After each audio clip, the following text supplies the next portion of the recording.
Good morning, everybody. Good morning to all of those of you here.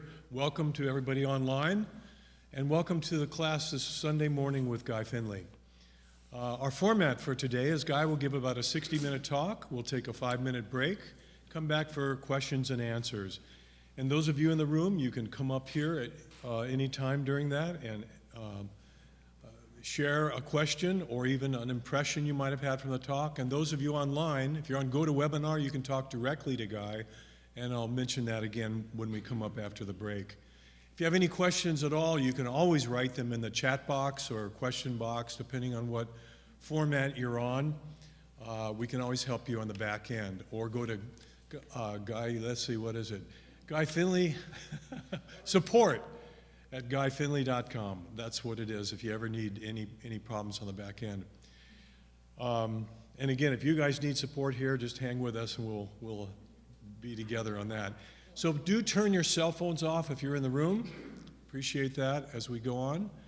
And I think we'll just go ahead and get started. Here's today's topic. Freedom from the fear of death begins and ends here. Here's our key lesson. For us, death, even as we learn to live in its fearsome shadow, seems to mark the end of all that we have known, a looming last show when the theater will be closed and the final curtain drawn.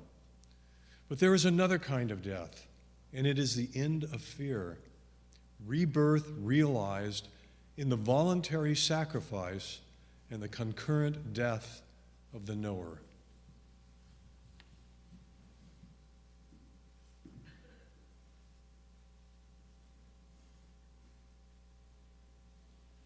Sometimes I hear my own writing read back, and my mind thinks it's like a sandwich with everything on it.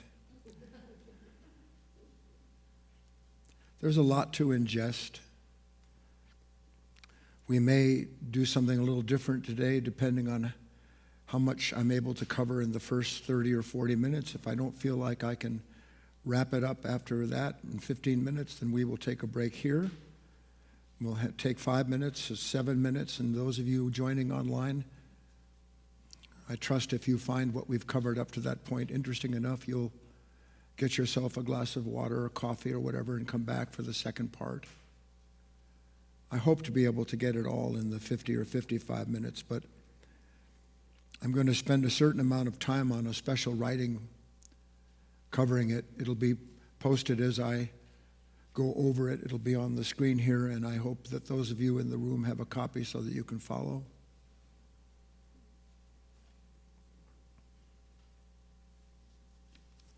Nice deep breath. You'll need to do that multiple times today.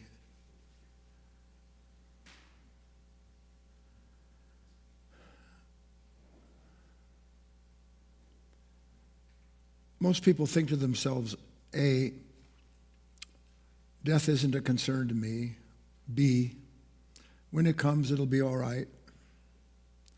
C, I'm a spiritual student and I'm not bothered by it. Or D, I'm a born-again Christian, so I don't have to worry about anything, because when I die, everything's going to be honky-dory.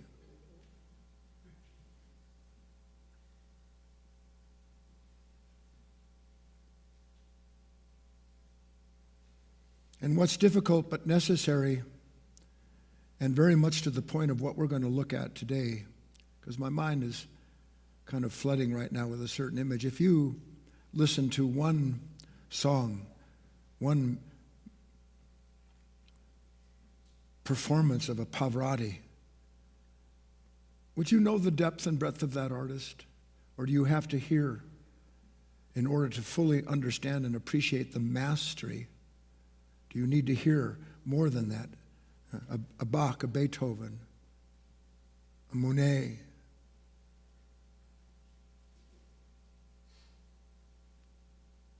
Our spiritual wisdom isn't born out of a single take, although in the end it might be a single moment in which you can take something in that you've never done before. But our spiritual wisdom is born out of discovering the mastery of God, the mastery of the divine, the mastery of Christ.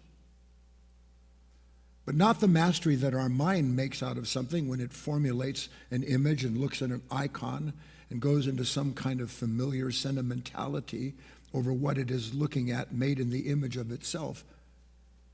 But to see the depth and breadth of what this is that you call your life, and to understand it in its totality, which may never be fully understood, at least not in this body, is to find yourself in the true meaning of the word. And it's mistranslated in Scripture, the fear of God. It's not the fear of God for God's sakes. It's the awe of that mastery.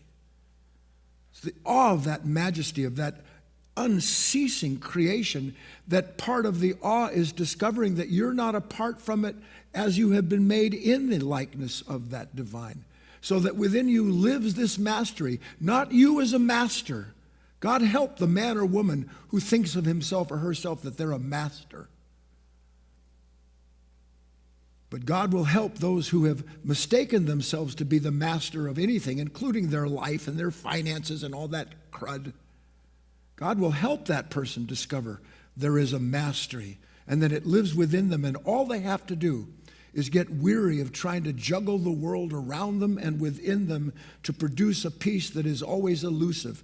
And why is that peace always elusive? Have you ever wondered what's the nature of that peace that's so elusive? I don't think you have, not the way we need to look at it, because if you did, it would bring to this idea that necessity is the mother of intention. You know what's behind all of that? The fear of death. Every time somebody doesn't agree with you, you experience the fear of death. Every time you pick up a newspaper and look at the news and the politic has gone this way or the religion has gone that way, you are possessed by the fear of death. Anxiety is the avoidance of the fear of death. From the least thing. Sometimes, how many of you have a shock sometimes when you look in the mirror?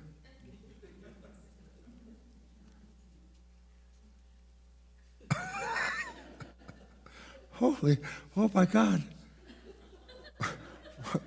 What happened? No, I'm dead serious, like there's 6 strands of hair left up here. How do I make them look whole? That's the fear of death. That's the fear of the disappearance of who and what I have taken myself to be over time. A self that I didn't even fabricate, but that I came into a conditioned consciousness, my parents and their parents and all of the eons before, all shaping this nature so that out of all the possibilities comes this personality that knows how to deal with people and make things happen because it acquires power and possession and authority. And every time the smallest little shoe drops, and by the way, you know the expression, the shoe drops? You've ever wondered what that means? It means the opposite becomes apparent. The shoe drops. I got one shoe on, I'm limping, but I'm not shocked. And then all of a sudden the shoe drops. I suddenly discovered that life was nothing like I thought it was, that I'm not who I thought I was, that it isn't going to go the way I want. Do you ever have a moment where you feel like, oh my God, this isn't going to go the way I want it to go? Yes or no? Or, oh my God, it's going the wrong way. That's the shoe dropping. That's the knock at the door of an unconscious fear that somehow or other I am not going to continue as I have imagined myself being. So behind every form of psychological resistance is the fear of death. Now you say, well, I don't know, kind of dark guy. Is it dark? Or is what's dark is the part of me that every time the shoe drops, I just go buy another pair of shoes? I just decide I'm going to do something, be something, control something, and in that moment, I've taken control back over my life. I have authority once again because I made some money or I made somebody feel impressed with myself, and now they'll do what I want, and everything's copacetic for me until what? Till the shoe drops again. And if you haven't noticed, your life is full of the sound of shoes dropping. What's the sound of one shoe dropping? I love that. Because that's what life is like. But just like Buddha was talking about, without something to fear the sound of a shoe dropping, there's no shoe dropping. Everybody tracking? I have some deep material to cover with you, but I want to make it as accessible as I can. And I beg of you, just because it seems like the plane goes out of sight when we get deeper into this material, it hasn't gone out of sight. There's no place that the light of your heart doesn't already occupy. And all I'm doing is revealing what's in that heart, what lives in that light, and our relationship to it as it's intended to be. So here's this fear of death. Would you agree? Can you see to some extent that's true? I felt like Bernie Sanders for a moment.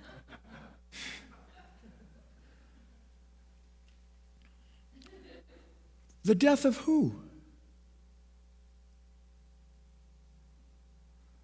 The death of who?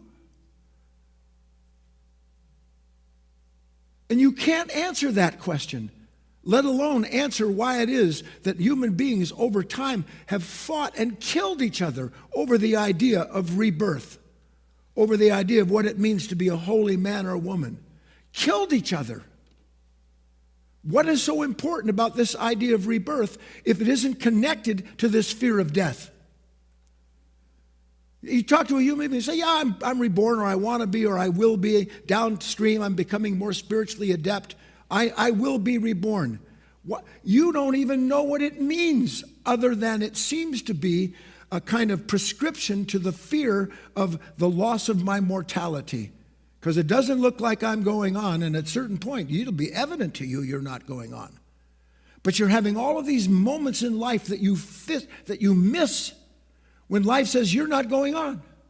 And you say, well, yes, I am. Watch me. I'll just do this. I'll just go there. I'll just fix this. I'll get him to be the way I want him to be. I'm going on. But there is a finality to it, one that you're meant to meet in every last one of those moments. Don't tune this out. That's how death is tuning out the truth. When Christ said, let the dead bury the dead, he was saying human beings who do not want to suffer the inevitable relationship that's born out of discovering the truth of their mortality will in fact die while they're in this body, and they will not know what is immortal. They will not know the living Christ, because they've refused to accept its appearance in them when it comes to reveal, against the background of what is timeless, the passage of time and everything that disappears in it. Still with me? To understand the fear of death, I have to know what's threatened. It's just a foregone conclusion, isn't it? When something happens, I know what's threatened. But what's threatened isn't my idea that my mind comes up with, that my security, my possessions, my family, even my life, that to me that comes up as just a foregone conclusion. But the real thing to see in that moment is that what's threatened is this sense of myself, this identity I call Guy, this relationship I call my business or my money. That's what's threatened. What's threatened is a nature that is attached to something and requires it goes on without being interfered with. Because the moment something interferes with what I'm identified with, boom, the fear of death. But is it my death? Or is it the death of a nature that was formed over time and not just in a single lifetime, that I became so immersed and identified with that it never dawned on me that I can't live without what I'm attached to.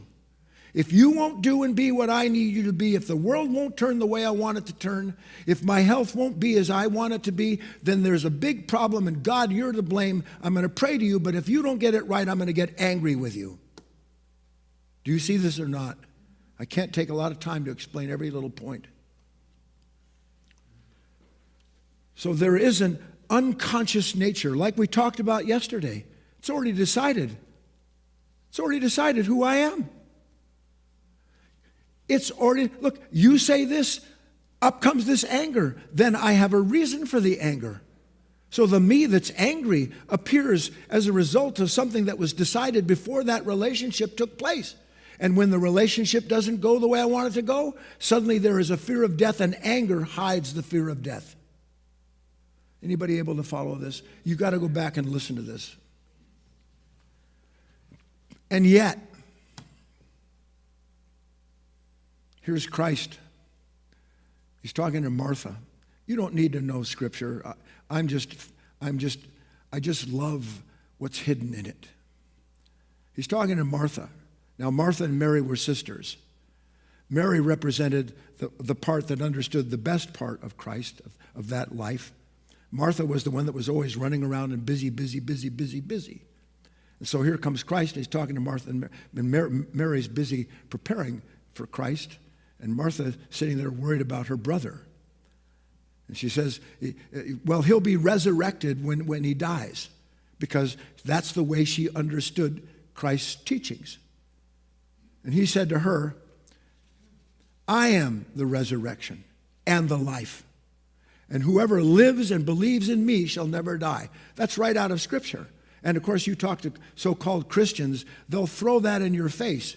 Says, if you're not reborn, then you're not going to be resurrected. Christ himself said, I am the resurrection. And she who lives in me. And this is a key word. Because we get this idea that if I believe in something, then I will know what rebirth is. No, you won't.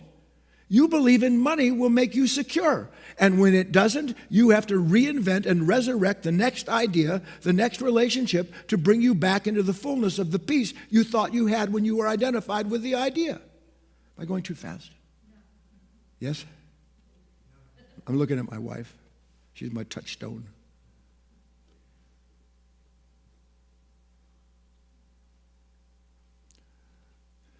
He or she who lives within my life, not Jesus' life, but the life of Christ, the living light, the actual fact of a nature that perpetually sacrifices itself for the sake of the continual perfection of nature, of our life itself. And we've been talking about this. Let me bring up the second key lesson, and then we'll make a transition into a video so I can show you what I'm talking about. Take a nice deep breath, everybody.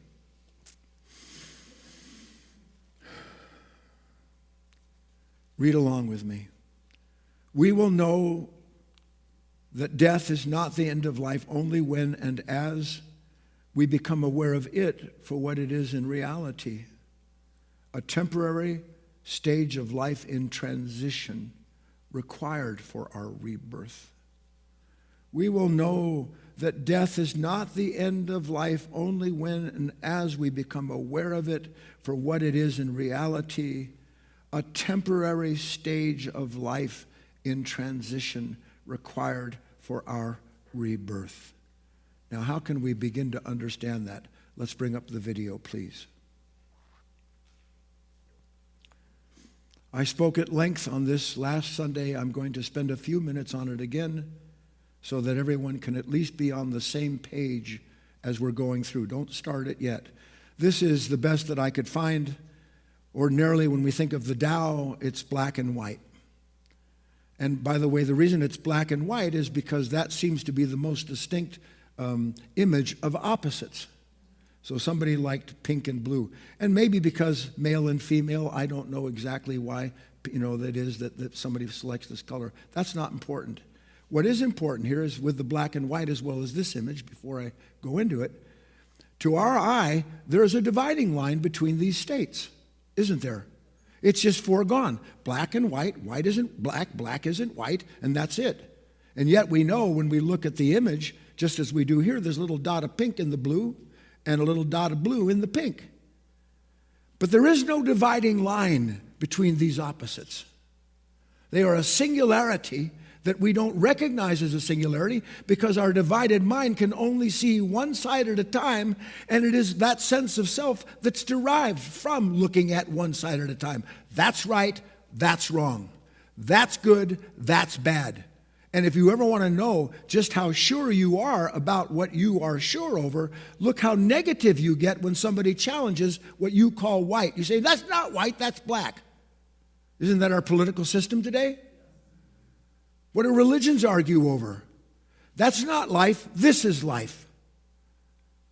So what I want you to see here, and I will now start the video, is that not only is there not this distinction, this line of distinction, but that seen properly, and this is difficult with our mind to see, as this rotation takes place in these waves, and these are waves of energy, as these waves move in, the blue, which represents in Tao language, the yang, the dark, the absorbing, and the pink representing yin, that which is active and moving. All of this energy moves into what is passive as it moves into it. The pink goes into the blue. The blue doesn't stay the blue becomes the pink. That's why the dot is in the center of it. We just can't illustrate that. And as that changes, as the energy moves in, that which is passive in its nature. Nature is passive, is it not, to sunlight? Nature is passive to the activity of the spheres, of the moon, of the way the earth turns, even to the magnetosphere of the various planets in our solar system. Nature is constantly responding to that. So nature is sitting there, and she is a passive state. She is a creature in time. Please? A creature in time. Well, how is that creature in time going to change to keep pace with the changes in time unless the will of something greater than itself comes into it and begins to transform what is passive into something that more purely reflects what happens when the will of heaven is done on the will of earth? And suddenly the will of earth, that's passive to the sunlight, the will of earth suddenly begins to take on a new form, because that's what light is doing. That's what energy is doing. Energy can neither be created nor destroyed. It's only transformed. So you're looking at this representation in the Tao of a ceaseless state of transformation. Well, for there to be transformation, there has to be something acting, and there has to be something acted on. Now, in spiritual terms, that's the Father active and the Son passive. Christ as the sacrificial lamb, that which as a creature in time receives the will of the Father, the energy, and takes and is transformed by it. But unlike nature, that has no say in whether or not these energies will transfigure it. Do you understand? When you look at a grapevine, we have a grapevine where we live, my wife and I. Every year, same with the turkeys. It's every year it looks to be the same thing. You wouldn't even think about it. But no daffodil rises as the same daffodil. No grapevine grows the same branch. And that's because everything is turning and everything is changing. And that vine, if it comes into fruition, is more perfected in the time that it represents, because it's more aligned with the conditions that have brought it into existence. Are you able to follow this, please? So what we're looking at here as we study this is that evidently, and it is to me, here is this movement. Here's this river of life, and nobody can see past the bend that we call the future. But if we understand this river is connected, the future that we say is coming out of nowhere is indeed not just connected to the present moment, but it's required to replace the present moment so that the river can have its circulation and the fulfillment of its existence, its purpose. Please. So when the river comes in, the present can't know it. It's replaced, isn't it? But what we're discovering is that in actuality, it's not replaced. It's just made new. It's reborn. It's never not reborn. In nature, nothing is never not reborn. And the death of a creature in nature is part of the birth of something that will come out of the death of that creature. You can see this, can't you? So what I want you to see here, as best I'm able to take the time to do it, this Tao, this movement of these energies, in breath, out breath, the heart beating, changing sides, the tides themselves, ceaseless in their activity, and yet all under the authority of a master plan, all the reflection of another order of reality that seems to be divided up into all these different sections, when in truth they're not different sections, they're intersecting and connected, and each one reconciling the existence and purpose of the other in a ceaseless movement. Please? Now, how can we understand this? I understand that this is difficult. But I also understand that with your wish to understand, with your love of whatever it is that you know is true, that little seed inside of that soul is waiting to receive more of this kind of, in quotes, new understanding, so that it can begin to participate in this. You and I do not participate in the movement of life unless we like the movement. Life moves against me. What do? No, sir. And in the moment that resistance appears, born of what? What is that resistance born of? Fear of death. And the moment that death mounts its stand and denies the movement, it guarantees that the soul will not participate in rebirth. It will not know itself anew. All it will know itself as is the continuation of itself, which is all it's interested in. Now let's look at the image of the stone and the pond. I want to help you understand that Tao that I just showed on the board there. Bring up the next image. You've seen this before. We've talked about this innumerable times. Now we're going deeper. At home, if you're sitting there, what you're watching is a stone has fallen into a pond. And when the stone, representing what is active, enters into the pond, the sudden remarriage of this active and passive force gives birth to what? A water drop. Now, forget the water drop for now, which is the new conception. Look at the ripple. Now, when a stone falls in a pond, it creates a ripple. And it appears to us as if that ripple of water is moving from the point of impact to the shore. Isn't that what it seems like? Take a deep breath. I know how hard this is going to be to understand. The ripple caused by the stone falling in the pond does not physically move across the water.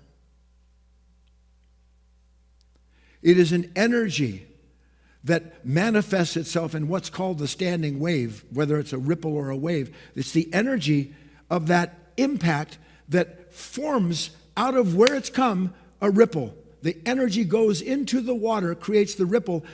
It's not the ripple that continues, it's the energy that continues. The energy keeps making ripple after ripple after ripple until the ripples begin to dissolve. Why do the ripples dissolve? Because the energy that was producing them has lost its impetus. So for when you and I, we think of it, let's see, well, no, the ripples are moving. No, the ripples aren't moving. Energy is creating the appearance of a ripple that moves. Again, I know that this is hard for some of us to grasp because it's there. No, I don't know who you're talking to, mister, but I watch the ripples, they move. And here's the point. Just as the pond's surface seems to move in ripples when the stone drops, but it's actually the energy migrating through the medium of the water, and the water taking on the shape of the energy given the water's molecular structure. I'm sorry that this is physics. I know some of you go, God, I gave $3 donation for this. I want my money back.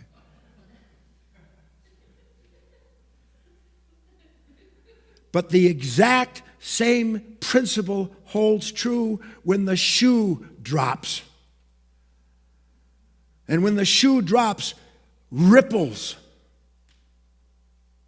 thoughts. Thought is a ripple in a mind that is made aware of itself through the energy that has come into it that produces the ripple of thought. Look, the stone falls in the water manifests the energy. The energy keeps moving. The pond remains still. The depth of the waters remains unchanged. You and I, we're changing with every ripple, are we not? We instantaneously identify with each ripple. And have you not noticed that when you identify with a ripple, you make another ripple. Do you not? Here I am. Oh my God, what does that mean? Here's what it means. Oh my God, that's what it means. Yes, that's what it means. Oh no. And your ripples turn into tidal waves. This is the real meaning of a mountain out of a molehill. A tidal wave out of a ripple that has no existence other than the momentary activity of a consciousness brought into some kind of manifestation. It has no idea, lives inside of itself. Have you not been shocked sometimes something happens? Are you not shocked sometimes at this momentous wave that comes up inside of you? This wave of anger, this wave of fear, this wave of doubt. Hasn't that ever shocked you? Coming out of nowhere. And what happens when that shock comes up? You go, oh no! And instead of that ripple just being allowed to do what it's intended to do, which is reveal the passive content of the water. Oh, I'm sorry. I love this so much, and I don't feel like I communicate it. It just tears me up inside. I want you so badly to understand that your fear is nonsense, but it doesn't feel like nonsense because every ripple of fear comes with everything that justifies it.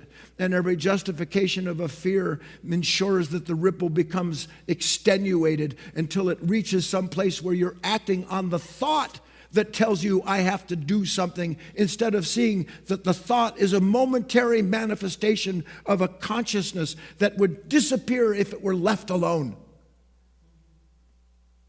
That would rise out of these waters that do not change. This mind, true self, it doesn't change. It's what everything comes out of. Everything comes out of the life of what is divine. Everything that is true and good takes place in the moment where, much to the image of that Tao, these energies move in. Here comes the pink. Here's the blue. No, I don't like pink. And in the moment that it moves in, by the grace of God in nature, the pink takes on the next form. So it's acted on, it becomes something new, meaning it goes through a transition. And when it goes through the transition, like the water drop, lo and behold, now instead of being something that is made new, it becomes the next form that will be acted on. And it goes on and on and on. This is the perfection of this master of this life of ours. And it is also where rebirth lies, if you can understand it. What we experience, do you not think thoughts move through you? Doesn't it seem that way? Because I'm sitting here, a thought comes, holy mother of pearl. What does that mean? Well, it means this. Well, thanks, that's good, yeah. But if it means this, it's going to mean that too. Well, that's not so good. But if it means that, I can fix that with this. Yeah, you're right. And the mind, ripple, believing that each and every one of these thoughts is the proof of the thinker. That each and every thought is the proof of the thinker. That I am the one who has this fearful thought, and I am the one who will resolve it with the next solution to my suffering. Failing to see that the ripple produced by my next solution to suffering will turn out to be the next shoe that drops when it does and always will. You following me? These, what we call experienced thoughts moving, seems to us, if we could see it, and we talked about this yesterday, as thought moves and it brings up the content, because that's what the thought is. The thought is the momentary revelation of something hidden in the content of consciousness that we don't know is there. The emotion is the sudden revelation of something in the content of this consciousness, in this mind, that doesn't know it's there until the energy moves into it, till the shoe drops. And when it happens, what happens? Suddenly here's this emotion, here's this thought. And with every emotion, every thought, is there not a self connected to it? I'm the one having this feeling. Don't you dare question it. I know what this thought means. You're wrong, I'm right. So with each and every one of these thoughts, every emotion that is a ripple revealing something just of the content of that mind, we take that momentary ripple to be the summary of who we are because we're fully identified with it as it moves into and through this consciousness. Please, still with me? So for us, our life without knowing it Katie, Leah, it's just one identity after another. But we have no awareness that it's one identity after another because we're fully identified with the ripple that we call reality and that's giving rise to this identity. Have I lost you? This ripple is that we feel as a disturbance is the revelation of an undying, unmoving awareness. Can a ripple exist without the pond? And if it's true that the ripple is the result of an energy moving through the pond and the pond itself remains in place, why wouldn't that be true when it comes to your true nature? That this mind, this true self, the indwelling Christ, if you want to call it, back to our image of the Tao. If you remember, we talked about that. I said that Christ is a living sacrifice, an endless crucifixion, because matter, creatures are never not being acted on by the will of something that says, I need you to take on a new form, a new position, a new relationship. I need that of you, says God. In nature, nature doesn't go, well, forget your will, my will is going to live. But human beings have something inside of them that is intractable, and that when this energy comes in and it wants to reveal the content of this consciousness, for the sake of revealing that this consciousness that we're made aware of comes out of a deeper pool. We go, no, I don't want that.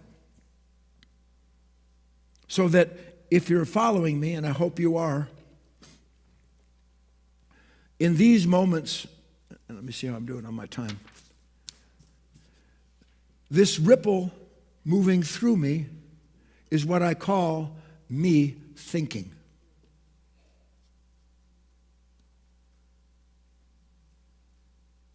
But it's not me thinking.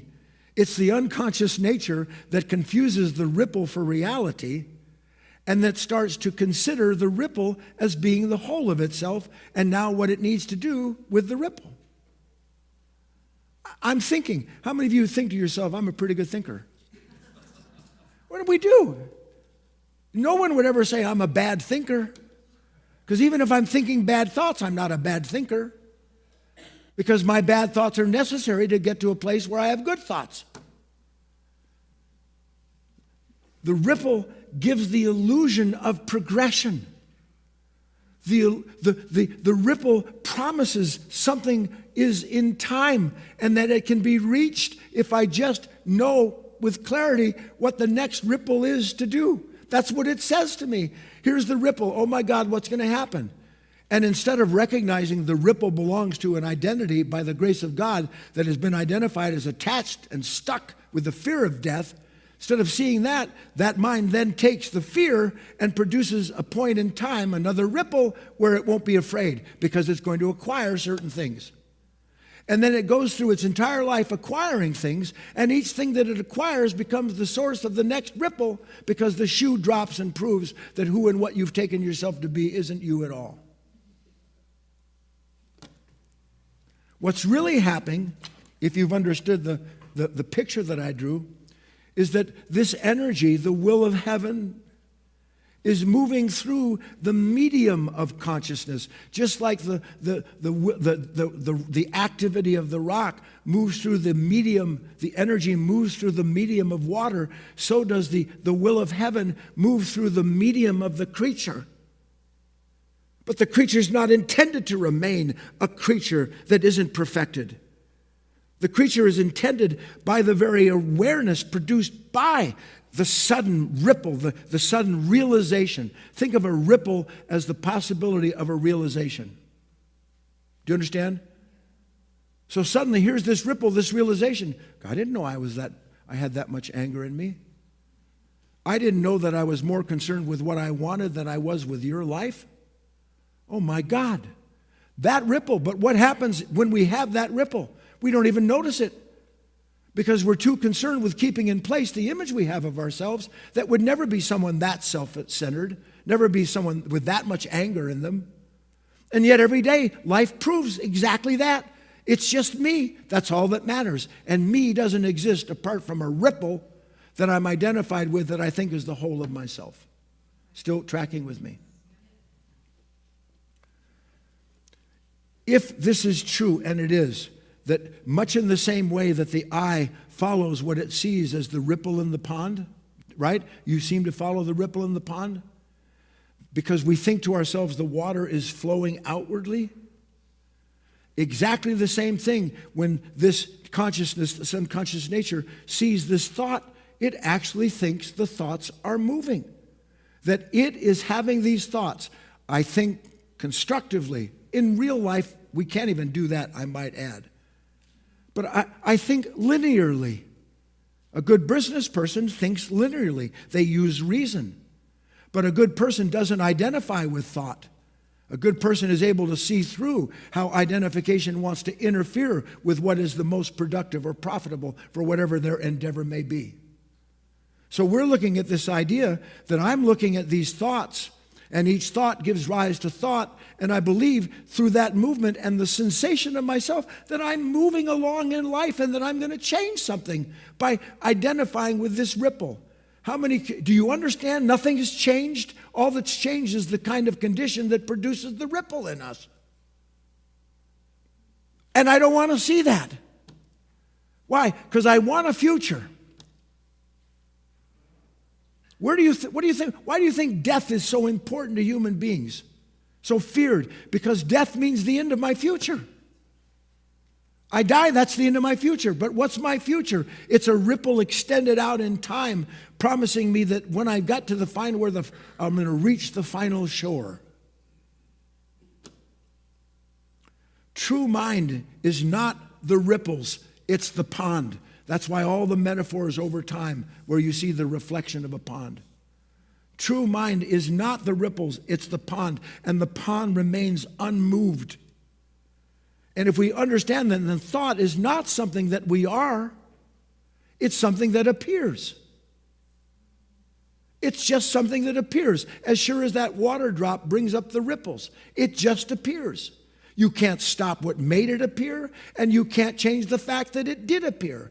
But you and I want to change everything when the shoe drops, do we not?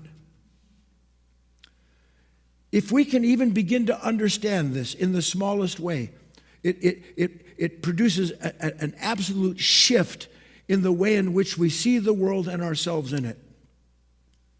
Now we're tied to the ripples, are we not? Can you see sounds silly. I'm going to be tied to a ripple. I'm identified with it. And I don't even need something to happen. I can wake up in a ripple. Don't you? I go to bed in ripples, trying to figure out how to get the ripples to be quiet. The more I try to quiet them, I fall asleep agitated. And then I wake up having dreams, and then I have ripples over the dreams that were supposed to bring an end to my ripples. If we understand it, it opens the door to a totally different kind of freedom, and that's what we're looking at. And I'm just going to go for it. Let's start with the special writing. I'm going to read this, and as best I can, John, let me know when I hit 12 minutes. Read along with me, please. This is an explanation of everything that I have just talked to you about. It's called Ripples in the Mirror of Mind. A stone falls into a still pond. Ripples radiate outward. To the eye, it seems as though the water itself is moving, but in truth, the water is not traveling. It is energy incarnated into a form. We looked at that, did we not? Energy incarnated into a form. Each ripple assumes the shape of the forces that give rise to its transitory appearance, but the water remains in its depth unmoved. Each ripple assumes the shape of the forces that give rise to it. Big stone, big ripple. Little stone, small ripple. So too does a thought appear in the mind. So too does a feeling arise unbidden and carry with it the illusion of movement, of self, of distance, of time. Isn't that when time comes into play, when the shoe drops? Yes or no? When something comes and it acts on me and it's not what was supposed to take place, which is ludicrous, in that moment, is that not the birth of time? And is not the birth of time the belief that I'm in this ripple, but a little further down the stream in this pond, there'll be a ripple that will resolve and reconcile the pain I'm in this moment? Is that not true? We chase the ripple and forget the water. We chase the illusion that we can bring an end to the fear instead of living in something that cannot fear because it's never apart from what moves through it. We name the motion and forget the stillness. Isn't that what the ripple is? Does the ripple that passes through you exist without the name you give it? No, there's just the energetic expression of something in this consciousness suddenly manifesting itself for the purpose of that awareness of seeing it. Not that you could become it, and we become every last ripple because we name every last one of these disturbances that seems to move into and carry us away in waves of thoughts and feelings. We believe the thought is ours. If you're following me here, no thought is yours. No thought is yours. No, I disagree, sir. No thought is yours. How can we prove that? Because I don't even have a thought until the energy of the moment comes in and stirs the mind, and then out of the mind comes the thought that seems to appropriate whatever the disturbance is. So the thought is the name of the disturbance, and it is the disturbance as well. The thought is the name of the disturbance and the disturbance. Because there's no separate thought. Is there a separate ripple from the pond? Can there be a ripple without the pond? If the tree falls in the woods, there's no one there. Does it make a sound? If there's a ripple, there's a pond. The ripple is not the pond, is it? The thought is not your true nature. We believe the thought is ours when it is only energy, momentarily expressing itself in the field of awareness. But then, by grace, or by weariness, or by wonder, we begin to question. That's not on your deal. What if the mind is not the thinker, but the pond through which thought moves? What if the mind is not the thinker, but rather the pond through which is the appearance of thought moving? Because that's what it is, isn't it? Have you ever been sucked along by a thought? Yes or no? Here's this thought, oh God, Jesus, what's going to happen? It's a riptide, it's a self-tide. And I'm caught in the cross current, not of reality, but of one thought that's competing with one that doesn't want what's just happened. And the more you resist, the more ripple. But not that's moving, just producing the sense of self that feels real according to how high those ripples get. Still tracking with me, everybody? And deeper still, what part of me believes it's other than the ripple? Other than this brief dance of light and sound of fear and joy, memory or longing? How in the name of God did I become someone who could respond to the shoe dropping, to what you've said, to what didn't happen the way I want it to the sudden realization of the finality of something? How did I become someone who believes that the thoughts that are tormenting me are important enough to give my life to thinking about? How did I become someone who believes that torment proves that I'm real? I'll tell you how it happened. Because that ripple comes up, and rather than recognizing, well, of course it's come up. There's something in me that wants to continue through all of time. It doesn't care what it does to you. It doesn't care about anything. I just want to exist as I have been, or as I imagine I will be.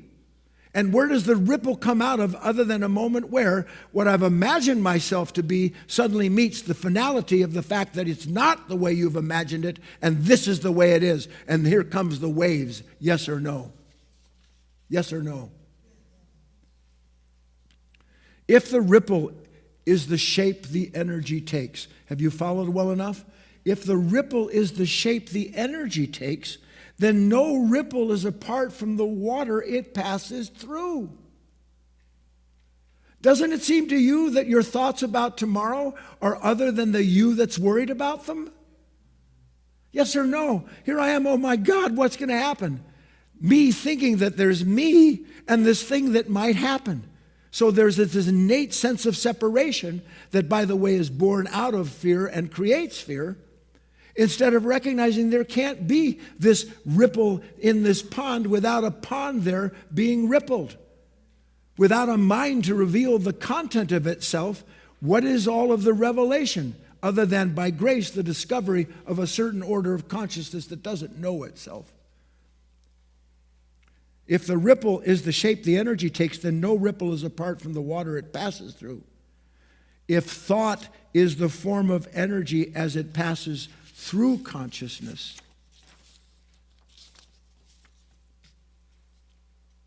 thought is the form that energy takes as it passes through consciousness. It derives its shape from the consciousness it moves through. If you see this much, we get to the next part. It means what? Stillness is not the opposite of motion. It is the ground of it. Can there be motion without the ground that reveals it? This is simple physics. No, there can't be. There must be the ground that reveals motion. Awareness is not separate from the content that it holds. We've talked about this. Beauty is in the eye of the beholder. The beauty I see and experience isn't outside of me. What's outside of me is revealing to me the content of a consciousness that already has that beauty in it. Awareness is not separate from the content it holds. It is its womb, the yin. The yang, the passive part. So the work of being, which is what we're interested in, of understanding Christ's life and our relationship to it, the work of being is not to still the pond. Where's Leah? Isn't that it? Oh my God, the shoe dropped. Still the pond. Get it quiet. Get him to be the way I need him to be so the ripples are gone. Haven't you ever tried to make somebody what you want them to be? Yes or no? Why? Because they're making ripples. They're rocking the boat. The work of being is not to still the pond, not to silence the wave, but it is to be the whole of oneself, which is the ripple and the pond and the awareness of both at the same time. It is to see thought arise and to know this too is me, but not all of me. Certainly this consciousness that's revealed in this ripple is a part of who and what I've been. But how else would I ever die to be reborn unless I recognize this is a part of who of what I've been, and I can see now it's played its place, it's done, it needs to go. And only the awareness of that ripple as not being the whole of reality allows me to sell all and follow life. To see reaction take shape and realize anything that resists its form, how it moves, is apart from the truth of that moment. To see reaction take shape. Do you understand? We don't think to ourselves we're seeing a reaction take shape. This mind is giving shape to the reaction. Critical. We don't see the energy move in, meet the matrix of this mind, this consciousness, and out of that something is formed. We see what we call the shape of that as determined by this nature and its content that says that's what happened. So rather than seeing reaction as a shape taking place, we give shape to the reaction. And where does the shape of the reaction come from? Where do we get the shape of that reaction, the meaning of that reaction? From where does it come? The past. From who and what I've been. Not what I can be as I yield to the revelation, but rather the continuation of an identity that wants to keep itself in place at all costs. To see the reaction take shape and realize anything that resists its form, how it moves, is apart from the truth of that moment, is apart from what is intended to be reborn through revelation. It is to feel the echo of a ripple long past and to know that nothing was ever lost.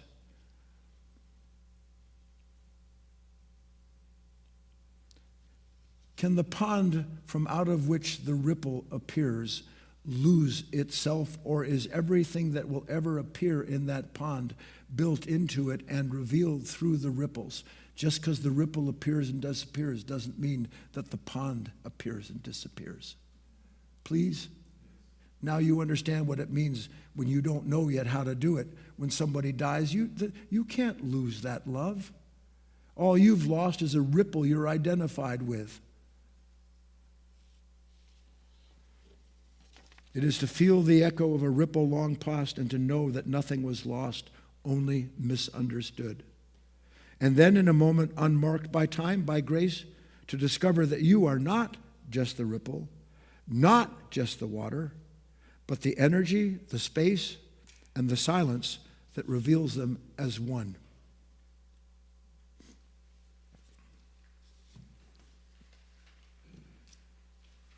To stand at the edge of a truth like that, not just intellectually, but to feel itself. Can you at least feel some of this? It's like understanding I don't have to smooth out this fear. The fear is a ripple produced by something clinging to whatever that content of the consciousness identified with. And now the pond, remember I said to you one time that what is true is self-settling? I'm describing to you the fact that it's self-settling. Why? Because it comes out of that pond for the purpose of reflecting not just what's in that pond, but in the awareness of what is in that pond, the actual transition, the transformation of that form, the transformation of the whole.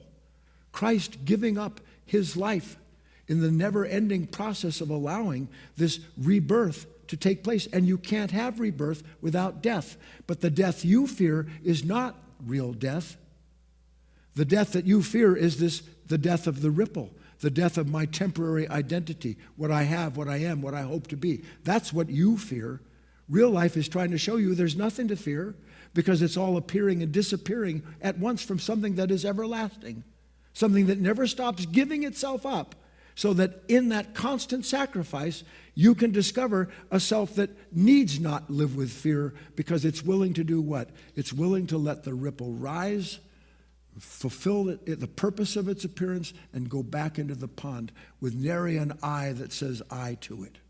With nary a part of myself that says I to it, because I've seen the truth. And in that truth, I am set free. Why? Because I start to realize I don't need to change anything. The me that suddenly wants to change life is because the ripple says life is threatening who you are. And try to see this. Again, I'd have to circle back. Who am I without my future? You know, I'm going to be a certain age at a certain time. I'm going to retire. I'm going to get a six-pack of abs. I don't know where I'm going to get it. 7-Eleven doesn't sell it. I'm going to do something. And I have to do something because as I am, I'm something not enough.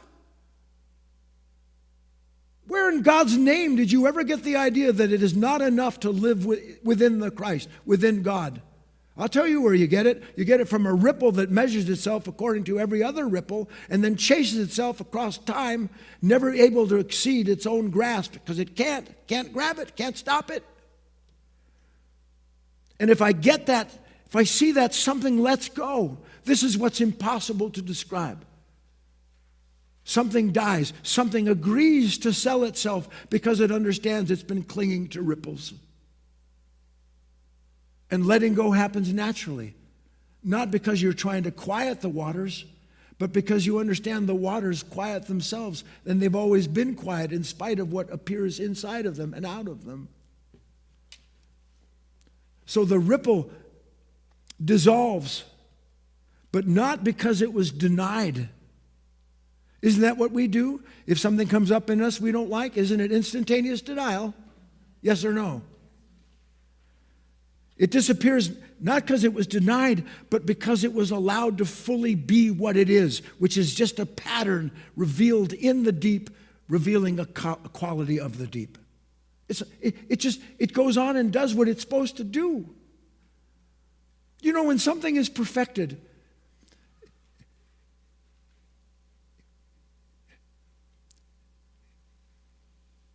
its purpose has been completed.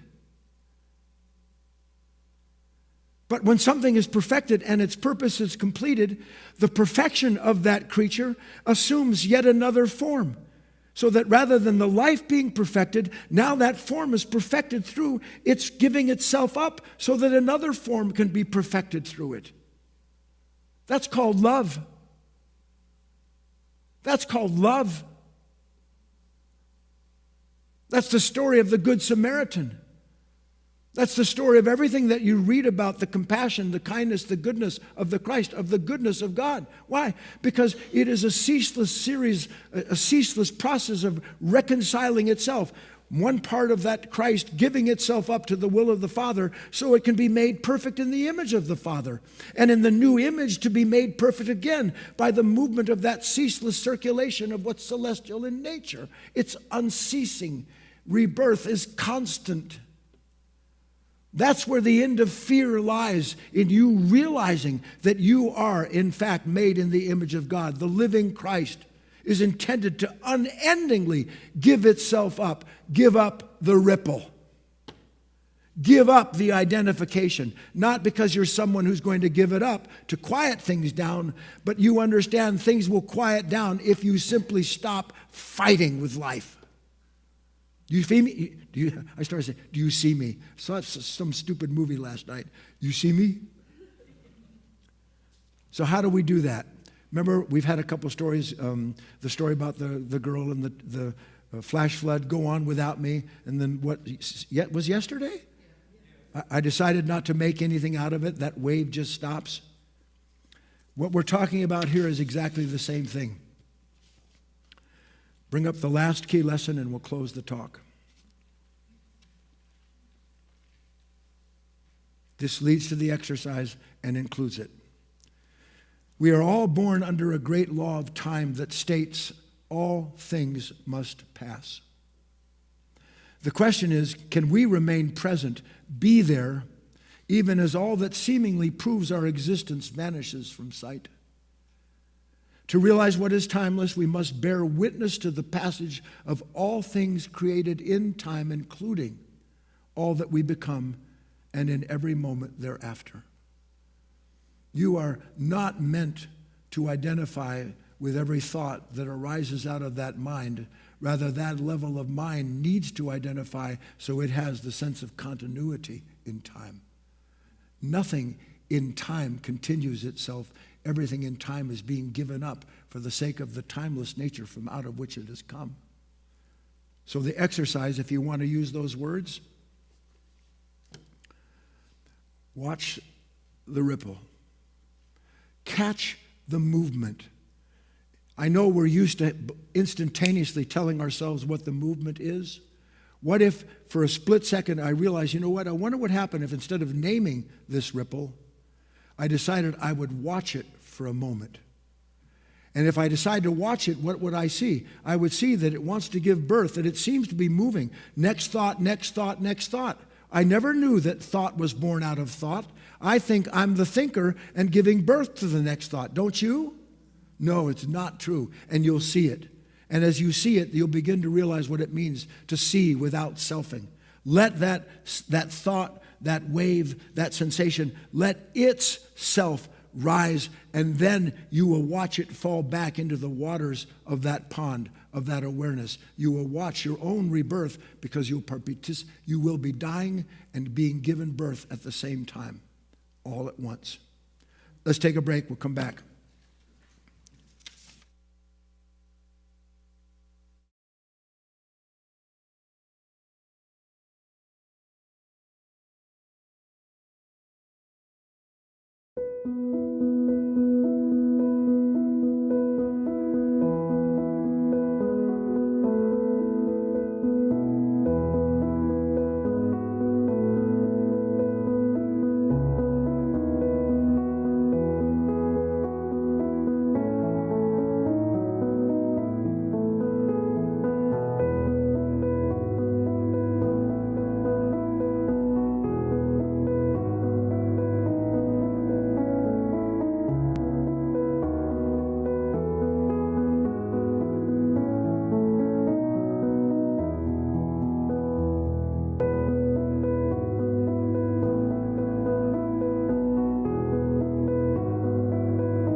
We are back. Welcome back, those of you who came back. Come on in. Now we're going to have the Q&A part of today's class, questions and answers. And all of you in the room, just come on up if you have something to share or a question to ask. You know, obviously, don't push someone off the stage. That would be one, if they're up here, you wait your turn. But otherwise, just come on up. And if you're here, and if you're online, if you're on GoToWebinar, you can talk directly to Guy by clicking on your hand icon, and that'll raise your hand and that'll bring you in the queue. I see Tony is in the queue right now. And then if you have a question, you want to write it in the background, Kate will give it to me through the magic of my computer here. So let's get started. Glasses.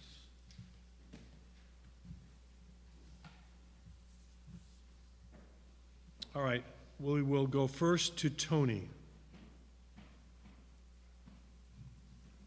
Thank you very much, and I love your humor. It's Hi, Tony. pushing people off the stage. Hi, Guy. I really love your poem. It's really about the constant rebirth and awareness raising. I think you're trying to constantly also do in your life, as we all probably should do in our lives. But sometimes, sometimes I realize now in my wisdom that it is not me who is actually unaware of the moment and needing rebirth in that moment, until I realize my rebirth is, gosh, there's still a lot of work to do here towards this end. And sometimes I feel too many of us allow these ripples to continue passively and not act enough our role in creation for this rebirth of shared consciousness and shared humanity. And it takes love, an unconditional surrender to the moment to discover my active role, if there is one in the moment. But I find it is absolutely essential that I never resist the moment, that I allow the moment, and that I even walk away from the moment. And then when I'm called back to that moment by someone else, I realize, this is the invitation from the divine to speak from that consciousness. And your poem just completely reflects that need that I feel we all should do and be part of and the whole of. And gosh, it's just, I just wanted to let you know how much I connected with you today. Thank you. You're welcome, Tony.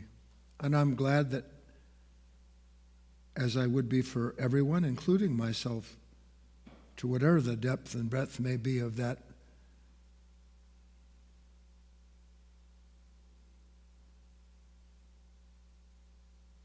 realization. I'm pausing because it becomes increasingly evident to me what a stumbling block it is to have words like unconditional surrender, perfect love, rebirth. The words themselves aren't stumbling blocks, but every last one of those words, like sex, brings up a ripple. Every last one of them. And the ripple is because I'm already identified with what I believe that word means. And if I'm identified with what a word means, I have no understanding at all of the word or the sense of self derived from that identification. Do I need to know what love is if I know I'm hurting you with my emanation? If I know that my fear is infecting you,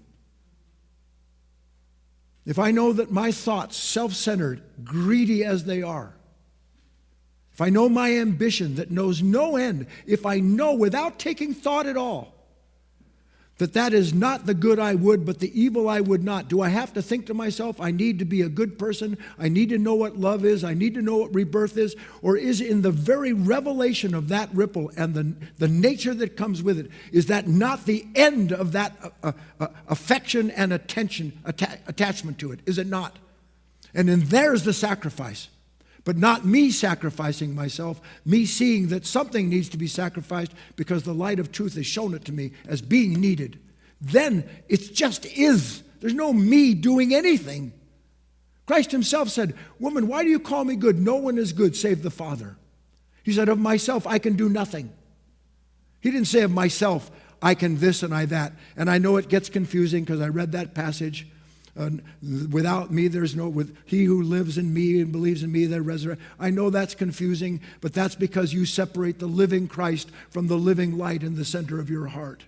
That's why it's confusing.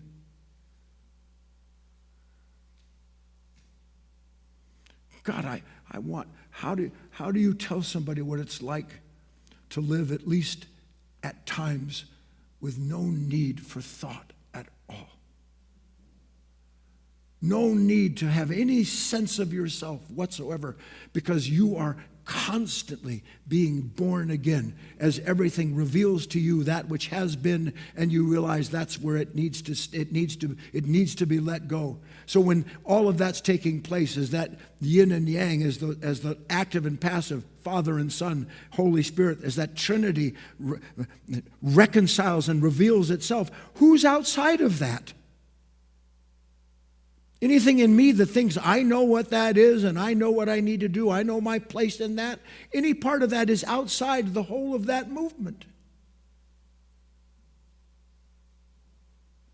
The ripple is an expression of the pond, but it's not the pond. The thought is the revelation of the content of consciousness brought into a momentary manifestation for the revelation of that consciousness to see what's living down inside of itself.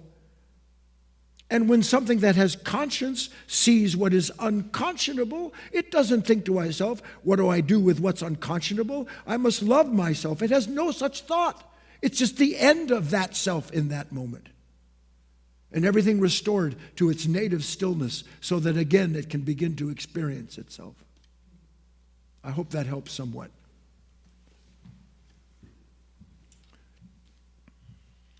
We're going to go to a question that came in from Stephen, came in yesterday to the foundation.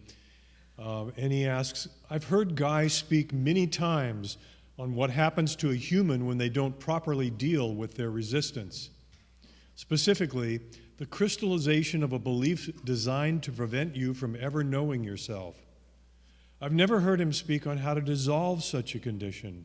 Does this mean that once you have that, you're finished as a human being?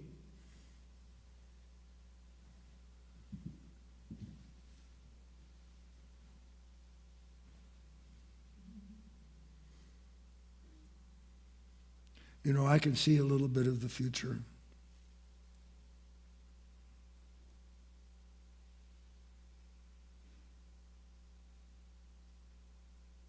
And I know why true teachers were reviled, hated, crucified, despised. Because out of love for the humanity that they're there to serve, they will not serve the vanity of human beings and their love of fear that comes out of that vanity.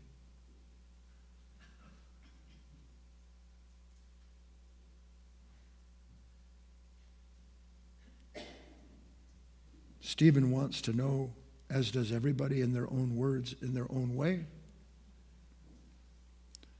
Holy God, have I become crystallized? And if I am I dead?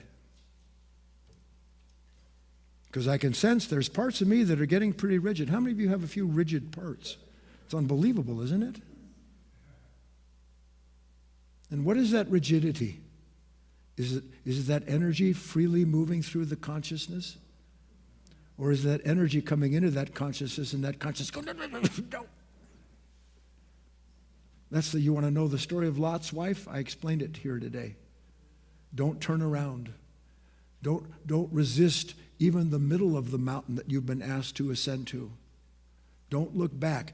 Don't try to keep yourself in place. And sure enough, as the story goes, she turns around and is turned into a pillar of salt. Salt, by the way, is the preservation of whatever form it takes and whatever it enters into. So in essence, she preserved herself at the expense of her life. That's what fear does. Fear preserves itself at the expense of the seeming possibility of a life free of fear. So fear tells you this is what may happen, and you listen to that ripple, and as you listen to that ripple and see it, then that fear begins to justify and explain itself, doesn't it? And every subsequent revelation, every subsequent thought born out of fear is what? Seems to be the promise of a time when the ripple will go away and you'll get everything reconciled. When in truth, all that's happening is every fear thought gives rise to the next thought of being fearless, and that fearless thought has already the shoe in it that's going to fall. So you get ripple, ripple, ripple, ripple, ripple, ripple, ripple, ripple.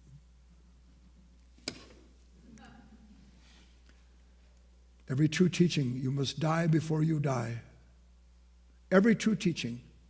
False teachings, don't worry about dying because you'll be reborn. False teachings. People with hands in your pocket. People looking to get your approval and who want you to look at them as authorities. Do you know what a sane human being, an awakened human being has only one authority and one authority only, and it's not themselves. It's the relationship that reveals to them they don't need authority because they're already a part of something that is perfectly authorized to see that their life is complete and whole moment to moment. So Stephen, to address the part of your question that deserves being addressed, I was speaking with my own wife just a few days ago about that very topic. I have intractable parts of myself. We discussed what intractable means yesterday, didn't we? Intractable means I don't care what comes, what acts on me. No. No. I will. That's intractable. Stubborn is a form of being intractable, is it not? And what is stubborn other than something in me has decided what I am and who I'm going to be? Because it doesn't want anything to change the matrix of itself. It doesn't want any of the content of itself revealed as being futile, like Ecclesiastes says, everyone who struggles in the field of opposites, vanity. No, that's what intractable is. It's my way or the highway, and the world worships that. Not my way. It's not my way. Doesn't mean I can't have a wish and a will and even an effort to try to produce the best life I understand the best of my life can be. But when the best of my life proves to be the next source of my fear, and I see that over and over again, then it's time to lay down the ripple called the me who knows how to make life into what it needs to be so I can be free. And it's the same thing, Stephen. There are parts of us where I live. Most of you know I'm good friends with the deer, my deer. Over 7 generations, I have become close friends with a number of them. And I get to spend a lot of time out there with them. And they have, if you've ever noticed it before, once a deer breaks a path, every deer takes the same path. So that we start to see on our property literally trails where they have walked over 30 years to get to where they come to see me or wherever they're going. That's exactly how the mind is. Resistance creates a trail. Resistance creates a trail, a default fall into a condition that ensures the continuity of that self that has walked that same road all of these years. Do you understand that? So the deeper the road gets, do the deer think, gee, the road's getting pretty deep? Or do they think, oh, great, I don't have to think at all. I just follow Tammy and Tata and Tink, and I'll just walk along and make this rut. Because the deeper the rut, the more I know where I'm going. That's exactly what happens to us. When you have a reaction and that ripple is formed and you say I to it, that reaction begins with resistance, doesn't it? Can there be a reaction? Can a ripple appear in the matrix of water produced by energy without that water resisting the energy moving into it? No, it can't. So resistance is natural. But where resistance doesn't serve the soul is when that resistance takes and turns it into a constant path, series of reactions, always the same, because it will keep doing that. And that's what has to pass. That's what's difficult. The Desert Fathers used to talk about the pain of awakening is the dissolution of these creatures that have been formed in us, these pathways, literally neural pathways that we're so used to taking, we don't know what we would do without following that pathway like that. But one day you see, you know what, Jesus, I'm not doing that. And, and you go do it. So I don't take the path I would, I take the path I would not. And lo and behold, I'm still suffering. One day I don't take the path. And what do you think happens when that I doesn't take that path? It screams because it's dying. It requires the continuity of that consciousness to keep itself in place. And Stephen, that's what has to be gone through and understood as a requirement. Not a demand that you place on yourself, but something that becomes evident the more you see these ripples that call themselves yourself.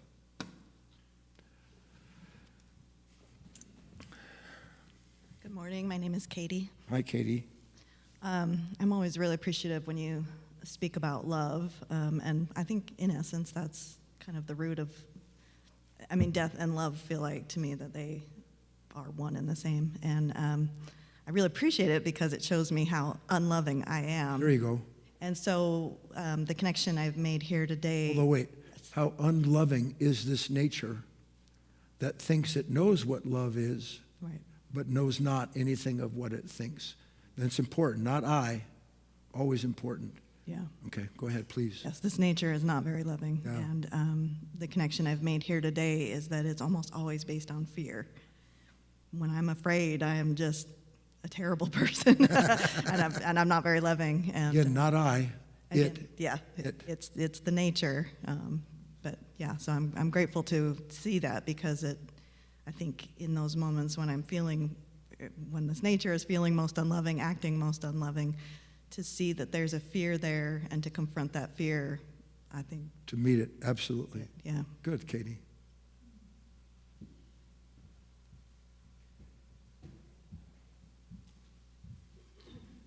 Let's go next to Irene in the queue.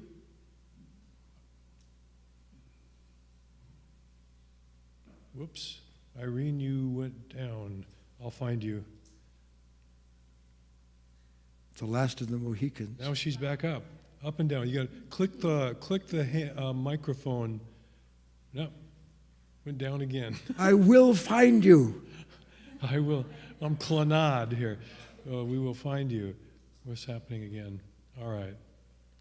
Yeah. Ooh. It's a little hide and seek game we're playing. Well, Irene, if you would just stay right where you are. Don't click anything. Make sure it looks like the Johnny Carson microphone, there, and click on that, and it should go green. If not, we'll just move on. we will and come back to Irene. We'll come back.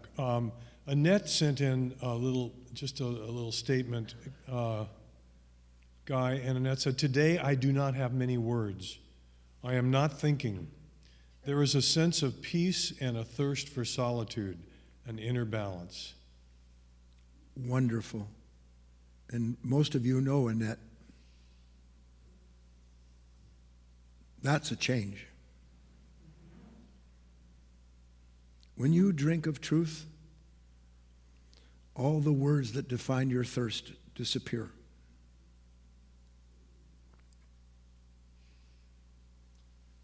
We don't have anybody else right now, so if somebody wants to come in. Come on, Ellie. Wait a second. Did Irene just pop? Doug, Ellen's coming up. Irene Okay. will wait now. All right.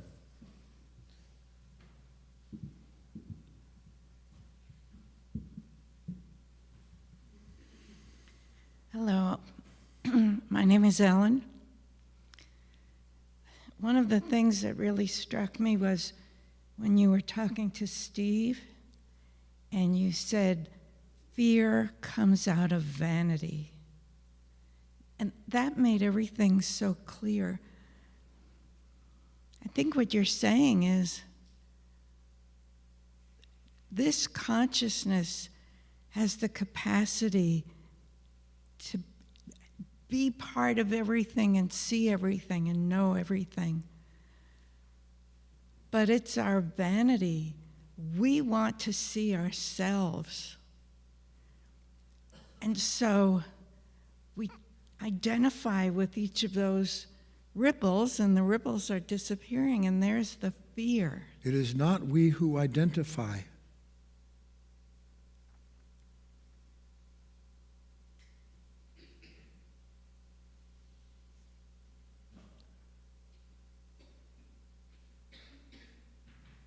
I've never spoken of this, but you know the story of Narcissi. Narcissus. How he starved to death looking at his own reflection in the pond. But you know it's never talked about in that story that cannot be separated from the death of that what could have been a beautiful soul? His fear to look away. It's never discussed. He wasn't just fascinated, he was afraid of not having something to be fascinated with. Mm-hmm. Just as you are afraid not to be fascinated with whatever it is that captures your attention in the ripple that appears that way.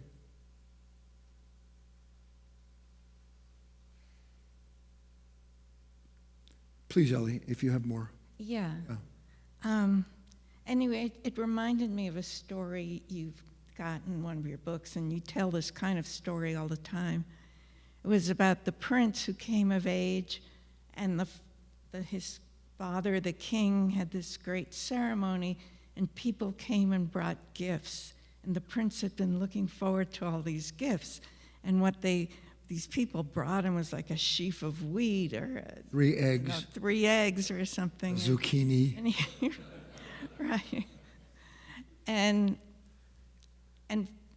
finally the father chastises him and said, what you don't understand is that this is all yours. Yeah, look out above and beyond the people and what you are being given. Mm-hmm. True human being does not measure himself by the gifts of the moment. Right. And just to bring it back to the vanity, it's this wish to find oneself in the moment that blocks being part of everything that we're meant to have. Let me help you. Okay. If I'm looking for myself in the moment, am I not looking in time for the confirmation of the self I'm looking for? Yes. There's the torture, the illusion that ripple somehow or other has a future, somehow or other that I will make whole and good this part of me that feels incomplete now, and I'll be reborn when at last I achieve this or escape that problem, and no such moment exists. The very nature that looks at the ripple as something moving instead of seeing it a movement of its consciousness is trapped in time and suffers the separation of it.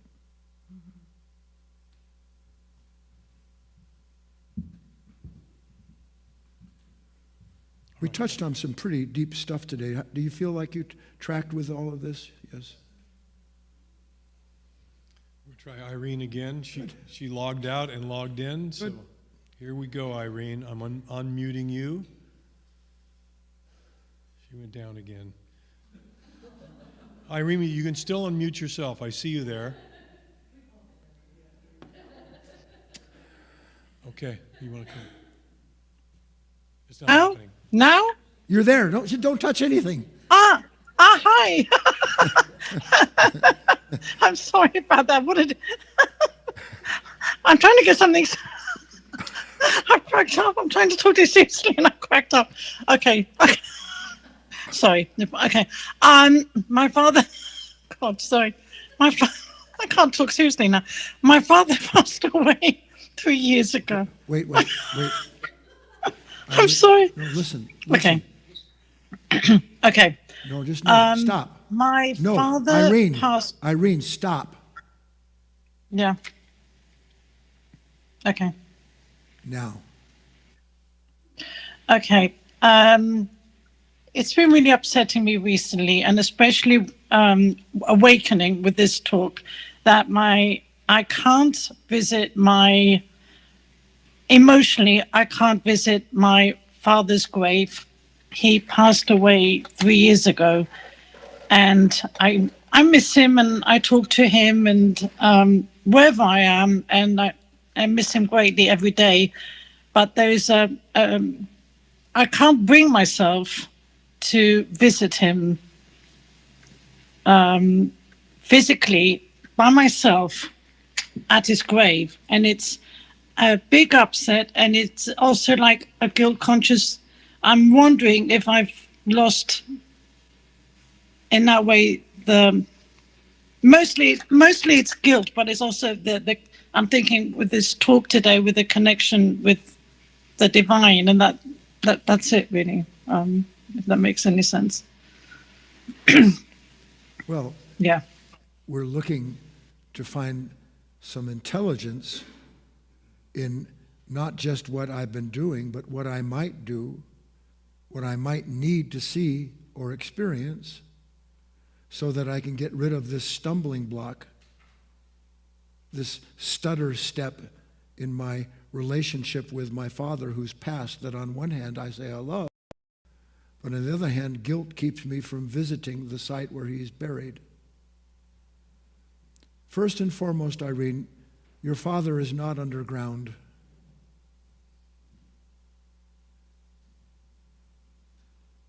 What was your father is not in that body, and the truth is it never was.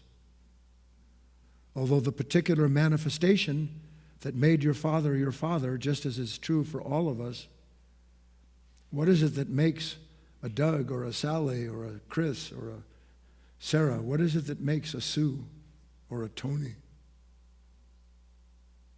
The answer is that when we come into this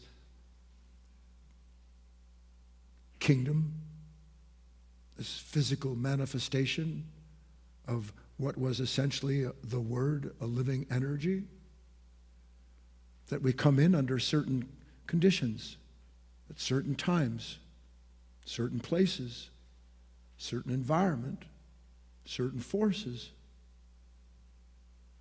And it is as those forces that are celestial in nature, this spark of God that in which the image that we are made, it is as it enters into the matrix of this physical set of opposites that formed around us and within us becomes what we call our possibilities. Each is unique according to the kind of essence. And so that essence begins to take shape and personality is formed. Personality is formed as these energies, the will of heaven, moves into what is created. And what is created not knowing what to do with these energies, because all it has for examples are the people and the places and the powers that have been placed before it, that it believes that's how you deal with it. I have to look for authority over this part of myself that I was told is bad. I shouldn't want my brother's piece of cake. Instead, I should give him my cake. And all of this uniqueness is fashioned in time.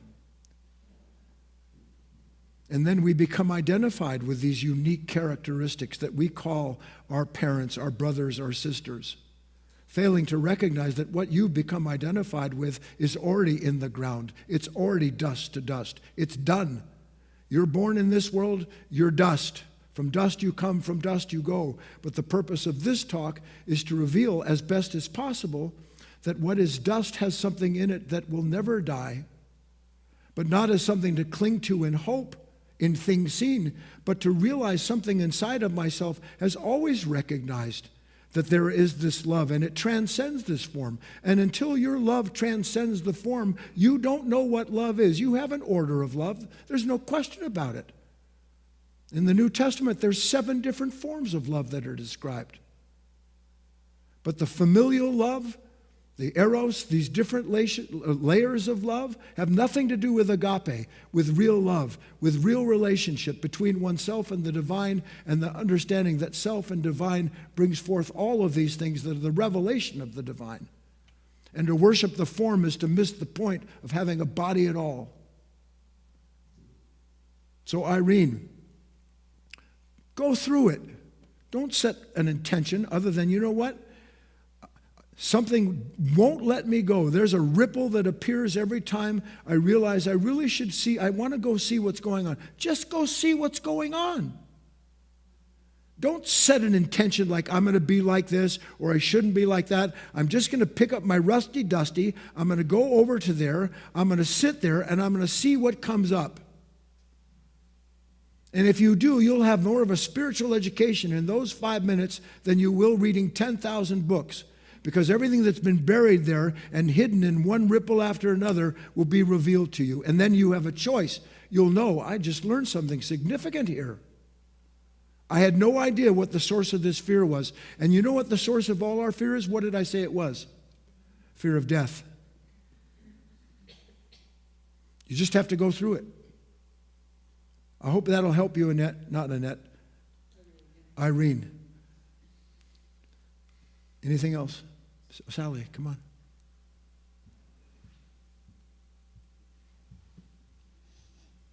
Hi, everyone. My name is Sally. I'm going to try to do my best with this.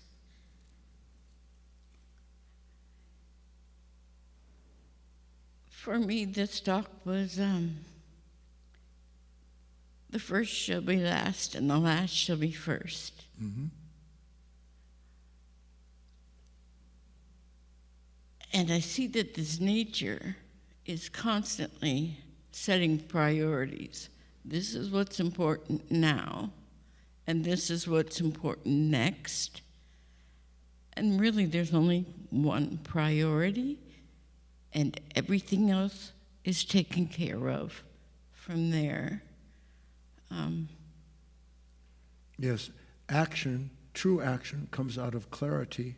Clarity is inseparable from me realizing that I'm being shown everything I need to know, so that everything that needs to change is inherent in the moment of that consciousness being revealed to itself. Right. So for me, whenever now, I hope it stays and it sticks, that whenever the thought comes, I need to do this, I need to do that, this is important, to stop and realize what's giving me that sense of importance and what it is that thinks it's important. Yeah. So, The long list of next is the way in which that consciousness hides what it doesn't want to deal with. Deal with it. Everybody, put the stick on Sally. I'm wishing that it sticks. Yeah, I'm really hoping it sticks. No, do more than hope. Go write it down. Go put it someplace and move it around so you don't go to sleep to it. Okay. Okay? Yes. All right. Thank you.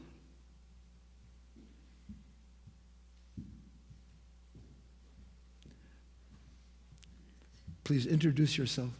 My name's Melissa, Hi, Melissa. and I just want to thank you. I've been listening to you for 25 years, and I know that things are going to change here, and I just really grateful to see you one more time, you know. This doesn't have to be the last time you see me. No, but it's just like a kind of an end of era. It is like a death. It is a death. Yes, it is. It is the end of something. And it's a bittersweet death. Like, it's been so beautiful, so many wonderful moments. And something new is going to happen, and I don't know what that's going to be. Okay, well, don't you worry. Okay? Yeah. Okay. And I wanted to share today, I was having a hard time just paying attention. Like, my body was uncomfortable, and I couldn't pay attention. And I wonder, like, Yes. like it's a resistance. Yes. And how to get through that discomfort. It's like I just wanted to go to sleep. You know, I have that effect on I was just- thousands of people. It's funny because I listen to you and I'm like, cleaning my kitchen or I'm driving and I can be so present and you like say the perfect thing at the perfect time and like I'm sitting here right in your presence and I'm like, I can't pay attention, you know? So it's just like, no, what is that? You know, like. It is exactly what I spoke about. There are intractable parts that do not want anything to move into them, let alone through them and move them into a new relationship. Mm-hmm. So they lock down. That's why you got all tight and tense like that back there. I could see it. Mm-hmm.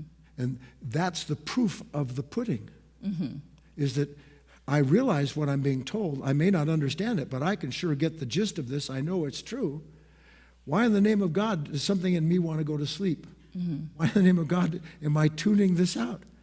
Why is my pain capturing my attention instead of my attention being given to the fact that, isn't it curious that I don't have a problem like this when I'm sitting with my sister having a glass of wine? What is it about this material that is causing so many ripples? That's Just all you be need curious. to know. Like you'll say, you get this? I'm like, no, I don't get it at all. I saw you shaking your head back there. You go, do you understand? And yet, I knew by the intensity of your ripple that everything that was needed was getting through. Right. And I was like, I just got to stand up here. I don't know what I'm going to say. It's like uncomfortable. And I just like trusted that resistance. Now I'm present. I'm like here. Yes. Yeah. It's tremendous. Yeah. Thank you. Okay. Thank you for everything. You're welcome, Melissa. Yeah. Thank you all, too. You coming up here, Deb?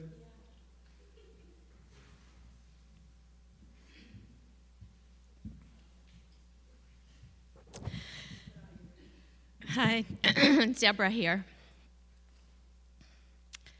I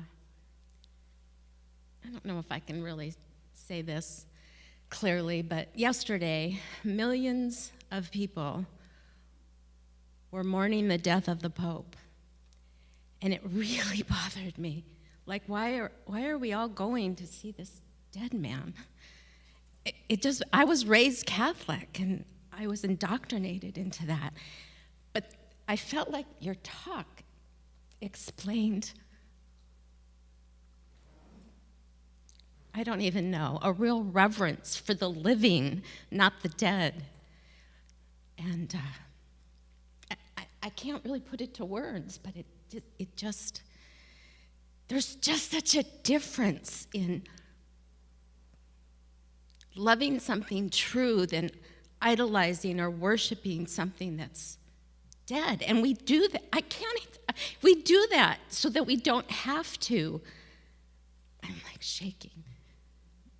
Come. Nice deep breath. It'll sort itself out. I don't know if it will. I don't know if it will. I love that willing spirit, don't you? And the other thing that, as long as I've been coming here, we're always told that it's not I. We get up here and we say, but I feel like this, it's not I, it's not I. And we go, oh yeah, it's not I. And then mechanically we say, yeah, it's not I. But I don't ever really understand what that means. It's not I. There's not an I here. This is terrible. It's very difficult for Italians. It is. And that's the other thing, you've taught me, or you've tried to help me to come awake to the fact that I'm always moving and so emphatic and such opinions, and none of that is me. Well, then you know what's not I, don't you? What else do you need to know? And if I know that's not I, it doesn't mean that, look, nothing's more boring than I love the truth. I am the truth. Yeah, it's right. Everything has its place. Energy moves through the body.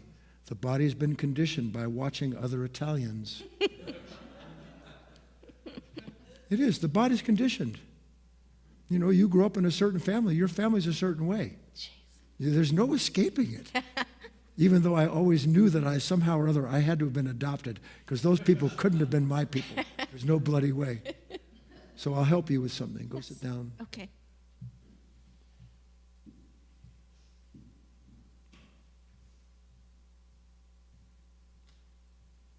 because of the way this mind is. And I hope you can connect this to everything we talked about today. The mind doesn't love what's real, it loves representations. A ripple represents self. It isn't self. A thought represents some content of consciousness. It's not the consciousness it represents. Billions of human beings love what the Pope represents because it gives them a safety. It allows them to judge others who aren't Catholic. It allows them to sit and judge themselves because they can't live up and they're constantly sinning. It gives them something to compare themselves to. The mind loves the representation of tomorrow when I won't be this angry, cruel person. I love the image. Why did God say, thou shalt make no images? Thou shalt make no images. Because the intelligence that spoke and then became written down understood that you can't make an image that isn't in your own image. Whatever image you make, you have made. So it is made in your image. So is the Pope made in the image of the self that believes it knows what godliness is, because it's known that for all these years. So it looks at the representation, and when the representation dies, now I have no way to know myself without that representation. So I mourn what I call the passing of the Pope, when what I'm really mourning is the passing of a sense of myself identified with something that's represented itself as good and holy all of this time. If it was good and holy, you wouldn't have war.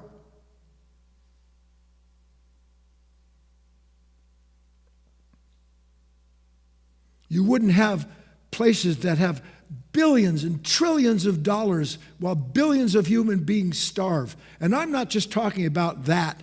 You and I are exactly the same. We all have our little Pope mobile. You drive in a bulletproof self. You have one hope. I never speak this way. You have one hope. And the hope isn't in things seen. The hope isn't in the ripple of tomorrow. The hope is to see through that self that believes somehow or other it can save itself. It can be secure. It won't die. It'll go on. My legacy will continue. Bull! It's dead the moment it thinks that. But to see that it is death that thinks like that is the beginning of dying to that nature and the death of something that will never die, that already lives inside of you.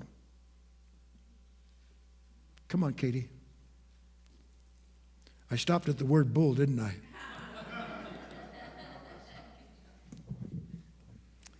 Good morning. My name is Kate. And you will send us home. Okay, here we go. Sometimes something like in one of the special writings will just a few words will pop out. And for me, in that long special writing today, here's what popped out, which is kind of interesting, I thought, when it did. He says, but then, by grace, by weariness, or by wonder, we begin to question. And the question was, what if the mind is not the thinker, but the pond through which thought moves? But I really just honed right in on, but then by grace, by weariness, or by wonder, we begin to question. Those three words, I know that when Guy has a writing, that every word is intentional. It's all been formed together in a very, as best he can do it, a specific manner to bring you into seeing what he sees. And by grace is those times when, I'm not looking for anything, I'm not expecting anything, but here's grace to show me something. And by weariness are the times when I give up. I have to give up Kate, because Kate is just wearing herself out. And then in comes grace. Or by wonder, when I'm curious about something.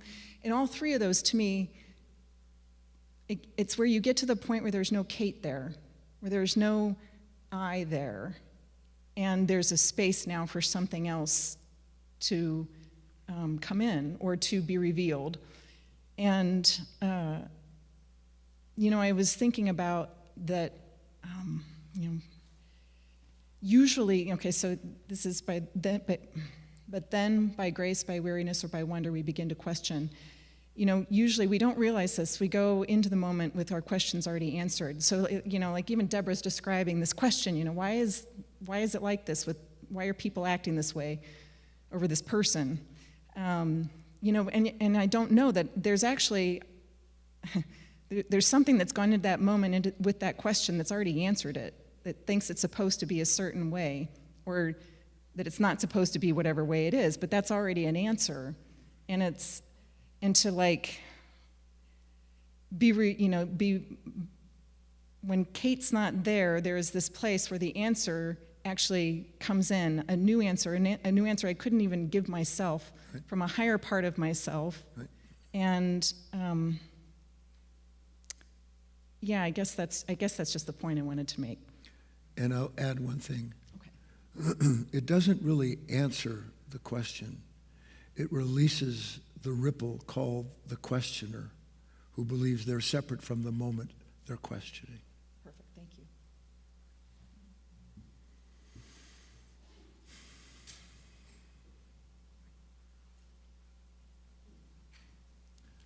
Be ripple watchers. Yeah.